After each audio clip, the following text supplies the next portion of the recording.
ఆంధ్రప్రదేశ్లో అవినీతి నిరోధక శాఖ దూకుడు పెంచింది. వాణిజ్య పన్నుల శాఖ చెక్ పోస్టుల దగ్గర అవినీతి బాగోతంపై ఏసీబీ దృష్టి పెట్టింది.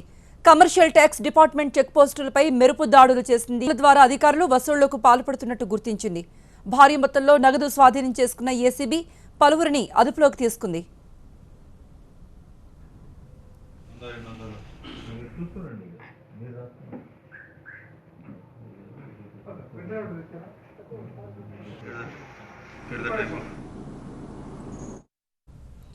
చిత్తూరు జిల్లా నరహరిపేట చెక్ పోస్ట్ దగ్గర 55,000 రూపాయలు, పలమనేరులో 35,000 స్వాధీనం చేసుకున్నట్టు ఏసీబీ తెలిపింది.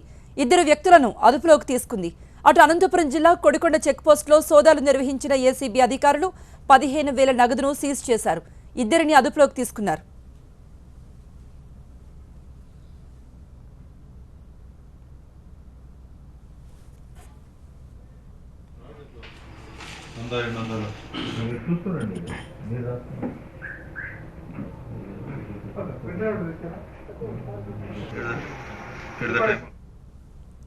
నెల్లూరు జిల్లా సరిహద్దు చెక్పోస్టులో ఏసీబీ అధికారులు సోదాలు నిర్వహించారు. భీములవారిపాలెం చెక్పోస్టులో దాడులు నిర్వహించారు. సోదాల్లో లెక్కల్లో లేని 57,000 నగదు దొరికింది.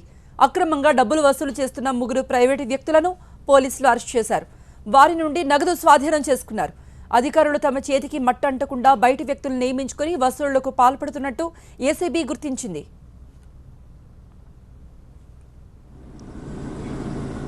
అటు తిరుపతికి సమీపంలోనూ వాణిజ్య పన్నుల శాఖ చెక్పోస్టులపై ఏసీబీ దాడులు చేసింది. అవినీతికి పాల్పడుతున్న పలువురు అధికారులు తమ చేతికి మట్టి అంటకుండా ప్రైవేటు వ్యక్తులను రంగంలోకి దింపి వసూళ్లకు పాల్పడుతున్నట్టుగా ఏసీబీ గుర్తించింది. ఈ తనిఖీలు కూడా కొనసాగుతున్నాయి.